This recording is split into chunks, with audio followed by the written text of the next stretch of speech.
Hi class, Miss Pascal here. Today is Tuesday for our Tuesday Read Aloud. Today I am going to be reading a story called Frederick, and Frederick is a little field mouse, so I hope you enjoy this book about him. It is written by Leo Lionni.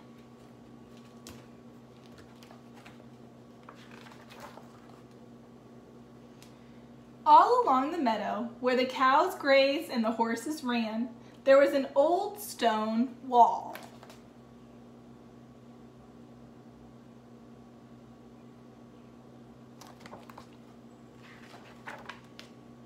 In that wall, not far from the barn and the granary, a chatty family of field mice had their home.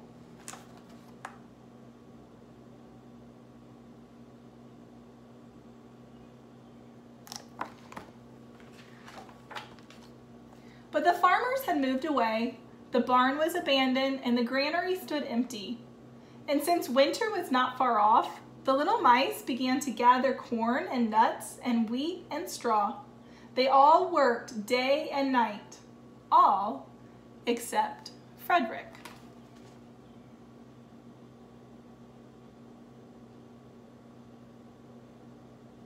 Can you tell which one he is?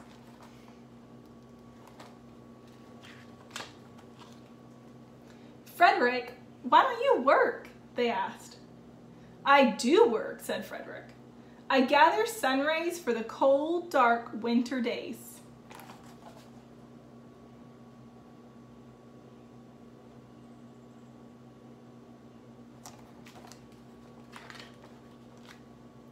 And when they saw Frederick sitting there, staring at the meadow, they said, "And now, Frederick?"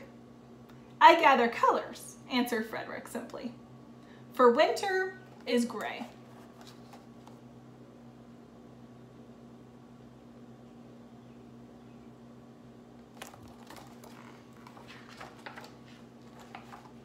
And once Frederick seemed half asleep.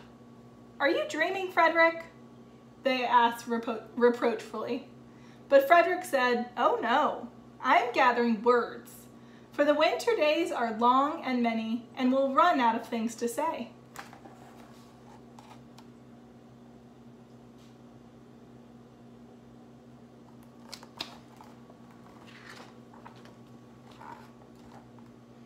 The winter days came, and when the first snow fell, the 5 little field mice took to their hideout in the stones.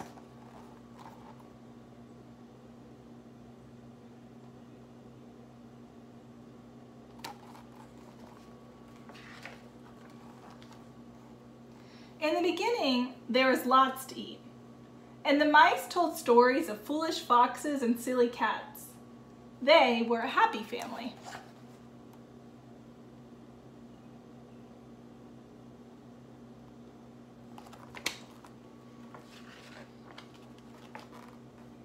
But little by little, they had nibbled up most of the nuts and berries. The straw was gone, and the corn was only a memory. It was cold in the wall, and no one felt like chatting.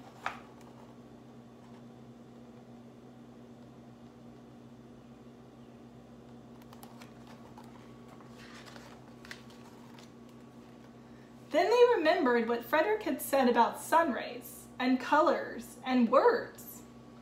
"What about your supplies, Frederick?" they asked.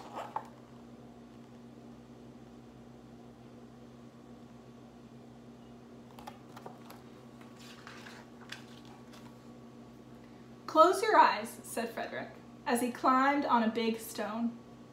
"Now I send you the rays of the sun. Do you feel how their golden glow?" And as Frederick spoke of the sun, the 4 little mice began to feel warmer. Was it Frederick's voice? Was it magic?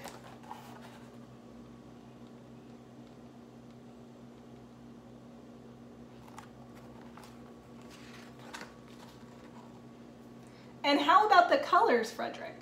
they asked anxiously. "Close your eyes again," Frederick said.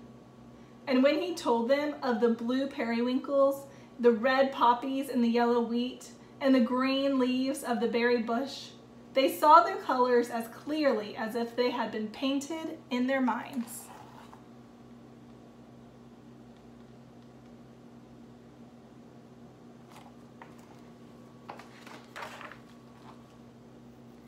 And the words, Frederick?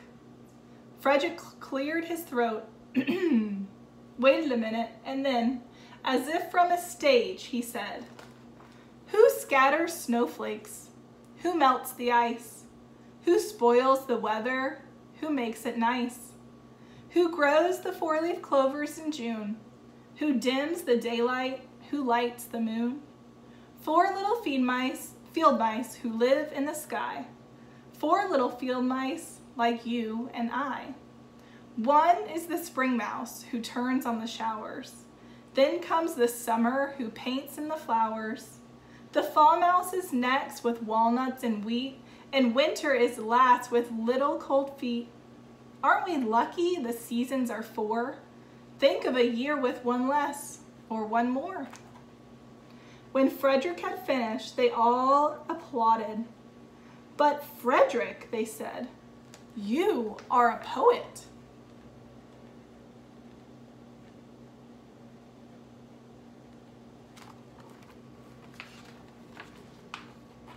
Frederick blushed, took a bow, and said shyly, "I know it."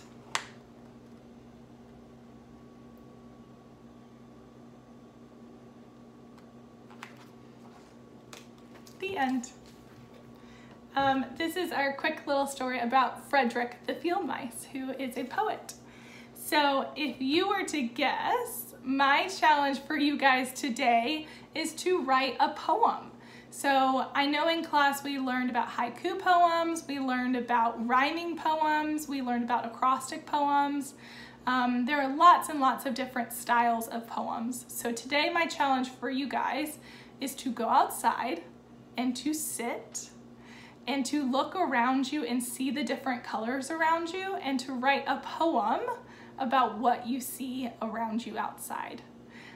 So I hope that you take up my challenge to write a poem like Frederick did today, and I will see you guys back here tomorrow for our next read aloud.